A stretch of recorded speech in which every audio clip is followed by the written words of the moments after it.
Good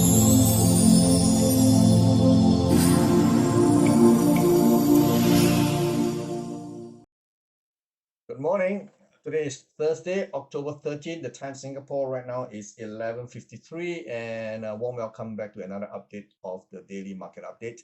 And we have seen that the Wall Street is basically on hold, waiting for tonight's all-important consumer price index release, and that will be happening at 8:30 Singapore time. And do keep an eye on it because the market is expecting a slightly better CPI reading. Market expectation is for a reduction from the current 8.3% to 8.1%. So if the release is anything less than 8.1%, let me just say that if the CPI reading is below 8%, that would be great. That would be great for equities, because that will mean that the Federal Reserve now have the reason to at least slow down the rate hike increases, or at least the quantum of its release. But however, if the number come out to be northward of 8.1% or anywhere near 8.2, if not worse, then the Federal Reserve will have no choice come November the 1st and 2nd, when the FOMC meeting meets again.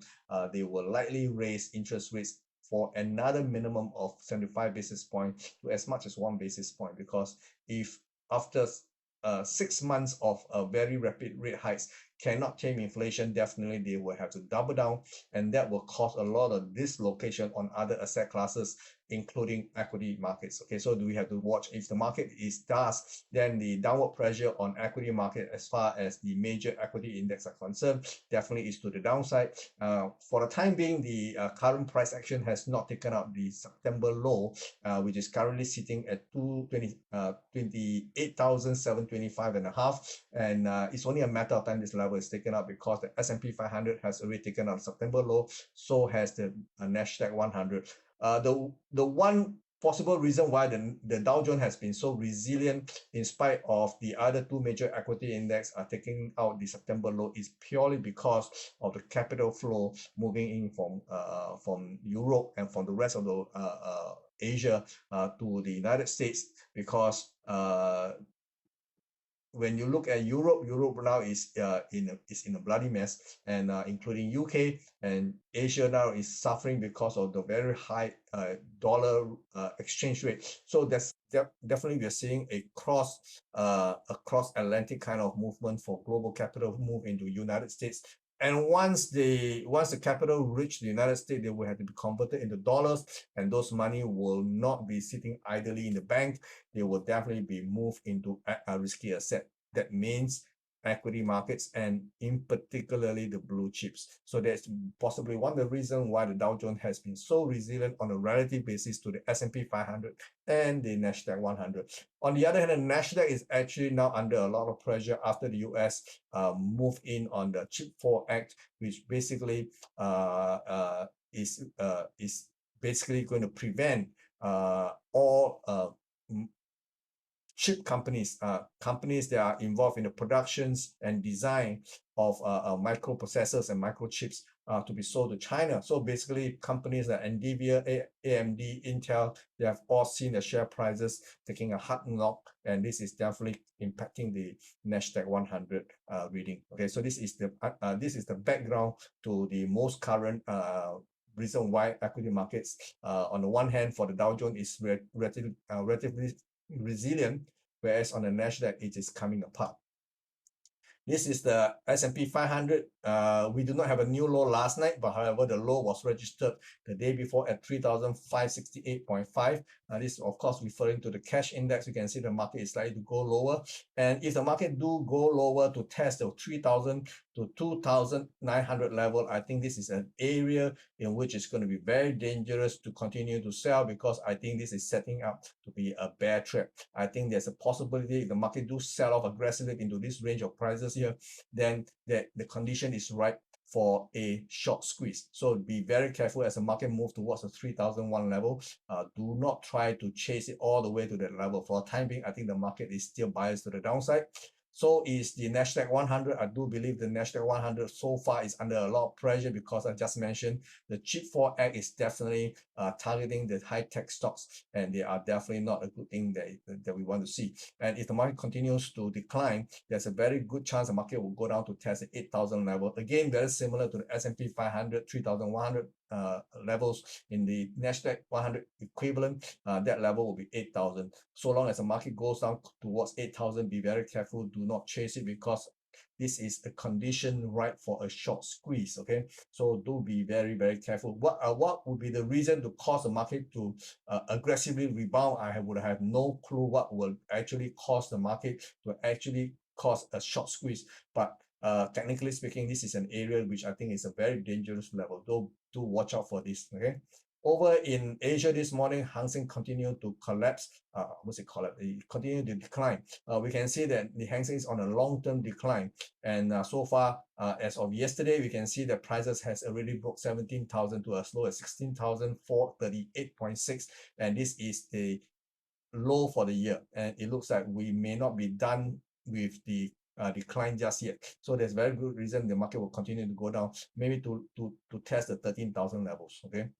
Over in Shanghai, we saw a rebound yesterday. Yesterday, we saw the market hit a what we call a three-way pullback zone, anywhere between 3,030 to 2,953. Market went up to as low as 2,934, and then we have a major outside day here. Okay, you can see this outside bar here. It's on a relative basis the most aggressive rebound we have seen since when? Since September the 6th. So this could be setting the condition for higher prices. Not sure what is causing this move here. I have not read any news to tell me there's any news that can actually cause a reversal of this magnitude. So based on technical outlook, it looks like this outside bar here may actually cause the Shanghai Composite Index to stabilize and actually rebound a little bit more. Okay, but I think there is a possibility the market will have a resistance at 3,001. So going forward, as far as 3,001 concerned, that could be a barrier to higher prices. Over at the Nikkei continued to fall, to slide. It has slid down below 27,000. Currently, this morning, the low was 26,244.9. And it last looks like market will actually go down to challenge the September low of 25,621. And if that being the case, logically, I think the market will go down to test even lower at 25,500 to 25,000. Okay, so basically, this is the danger zone here. So do watch out for this move here. Over in currency market, we can see that yesterday we have a breakthrough of 145.90. Market continued to charge higher to 146.95.96. So it's almost at 147. And true enough, there was no intervention by the Bank of Japan, which I have also been speculating that they are highly unlikely to reappear again because their previous intervention near the 145.90 only resulted in a 24 hours decline in the dollar versus the yen, and the market has come back up again as if nothing has happened. So it was a wasted effort, and there's every reason to believe that the market will continue to edge higher, maybe perhaps to challenge the April 1990 high, which is at 160. 40. So because 160 is a very round number and very nice number, I think if anything, I think they will reserve their resources to try to intervene at a much higher levels, and hopefully this time it will be a concerted effort with the other central banks. Okay. Sterling managed to hold last night. You can see the market actually managed to stabilize at 109.23. 109.23 is actually a 50% pullback from the low of 103.57 to 114.95. So this pullback was a 50% pullback, and the market actually held at the 50% mark and caused a slight bounce. Whether this bounce can result in something bigger, I hope it does, because it does looks incomplete to me. What I mean is that the rebound from 103.57 doesn't look complete. Ideally, we can see another move up to 102. And if this is the case, I think this will be a much more comfortable place to take up a short, to reposition short positions. At the current level, we have to watch. Of course, yesterday we also know that the Bank of England governor has actually come out and said that they are giving the pension fund 3 more days up to the end of this business week to do something about rationalizing their portfolio. Those positions that need to be hived off, those need to be closed out, because the pension funds are now under a lot of pressure because they are meeting margin calls and they are selling good assets all over the place. That means getting rid of their gilt position, and that is causing further stress in the market, because that's the reason why the Bank of England has actually doubled down on the intervention, increasing from £5 million to £10 million. And obviously that is telling the market that this situation is getting pretty serious, and it will have knock-on effect on the rest of the other credit markets, especially in Eurozone. We have also seen the yield spread between the Italian and Spanish bonds relative to German bonds has continued to widen, and that could cause more margin calls, and it will cause more sell-off in the bond market over in Europe.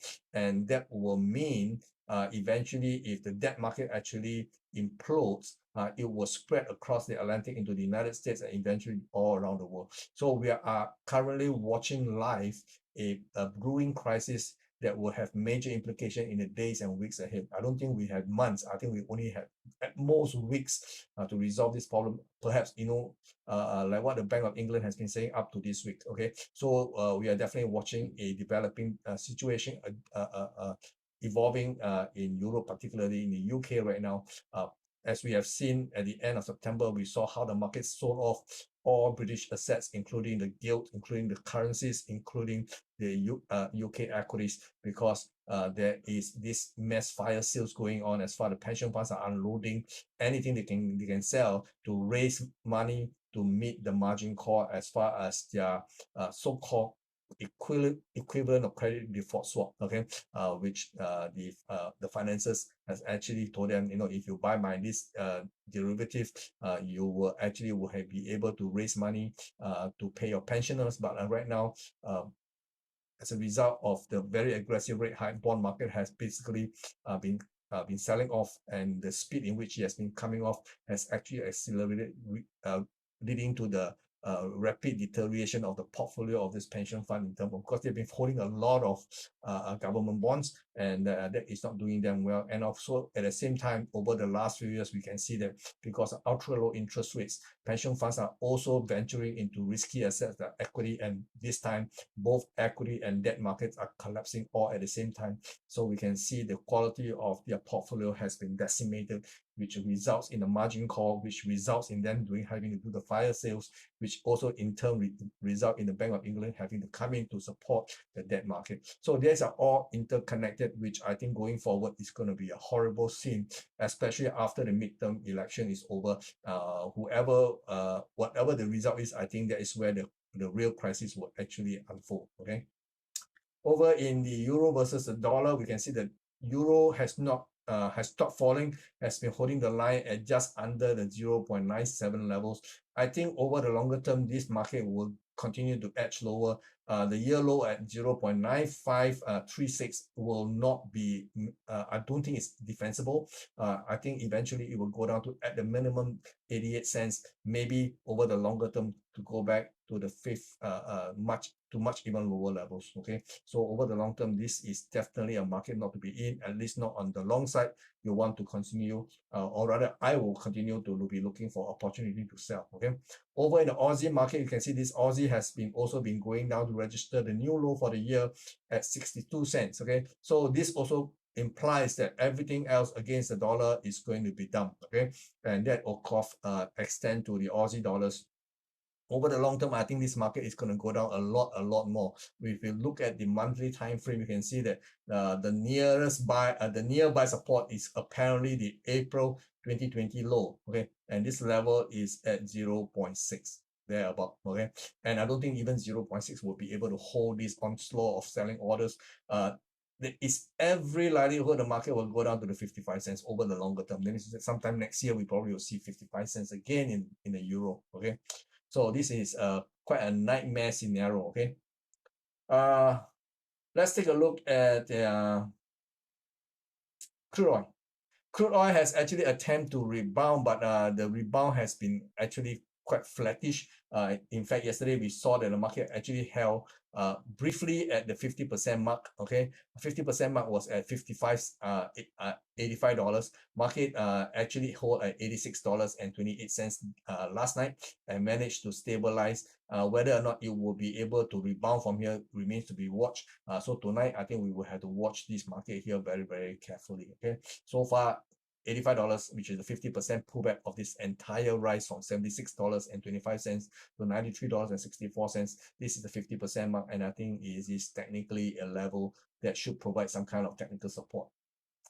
Over in the precious metal market, gold continue to look pretty weak in the face of of a surging dollar. So whenever the dollar is strong, precious metals can find it very, very difficult to rally, and this has been the case for all this while. And the low traded so far this round on October the 11th was at $1,660.10. The best it could do during this period of time was $1,683.94, and the market looks like it will likely to drift even lower going forward. Unfortunately, I'm holding on to some long position which I have taken up since the end of last week, and this is still not looking bright for me. At any rate, I have placed in my stop loss. In the event the market do not recover, then just too bad for me. I will try again at much lower levels. Okay, over in the silver market, we can see the market is continuing to slide. The low traded this round on yesterday was $18.86. Market seems to be wanting to come off again, and by comparison, we can see that the decline in silver is a little bit deeper relative to gold, and we can see this pullback here is of course very impulsive looking, because the initial pullback I was hoping the market can stop somewhere here and then recover, but it did not, and then market continued to slide to the current level of $18.96 as of now. So going forward, I think there's a very good reason market will go down again, and to where I think let's take a look at the daily time frame.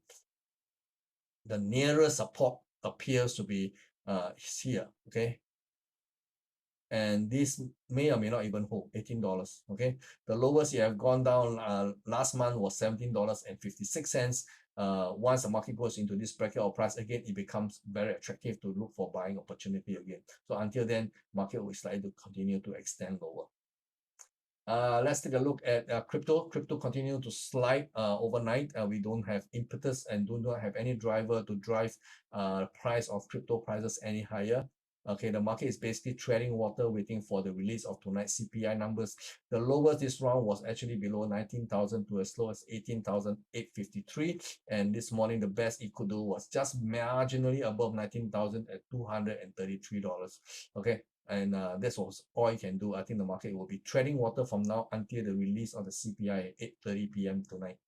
Ethereum looks like by and large, it is okay, but I think there is going to be one more large push to shake out the week long position. I think there is a possibility market that can actually break the 1,200 levels, maybe to as low as $1,180, and that would be fantastic in my opinion, because that will allow me to reposition longs or look for position signals to go long again, because I think the market needs to have one violent shakeout. Those weekends that has been accumulating long all this while is likely to cut loss and turn selling, ideally causing the market to go down even lower, and that's where I think the short squeeze may appear, very similar to the equity market. I hope there's going to be one last violent sell-off to cause everybody to capitulate, and then that's where it become very attractive to go counter trend. So do watch out for this move here. Ripple is continuing to slide overnight to as low as 46 cents, and of course the day of the verdict is not that far away. We all understand there's this court case, there's this legal contest between the SEC and the Ripple Lab, and analysts believe that Ripple Lab stands a fairly good chance of winning this case, and the market has been accumulating buy position all this while, but then the market is continuing to slide. But irrespective of the outcome of the verdict, which is likely to be released on October the 18th, which is like less than a week from now, I think it is a sell, because all the while the market has been accumulating buy position in expectation of a positive outcome for Ripple Lab. And once the result is up, if it's positive, that means it's in favor of Ripple Lab, then is no longer any reason to continue to hold long position. Market may consider to take profit. And in the worst case scenario, if the verdict is a negative, that means they lose the case, then of course all hell will break loose. The market is going to come back down. Okay, so regardless of the verdict itself, I think this market is a sell as far as I can see. Okay, over in the other market like Cardano, basically is still falling, and we are seeing Cardano right now is at an all-time low. Okay, this is an all-time low. This is a record low. This is a monthly time frame. You can see the market from the time it released its coin from way above $3 right now is trading at 1/10 the its value. So this is a record low for as far as the Cardano is concerned. It looks pretty bearish, and it may actually influence all the other altcoins going forward.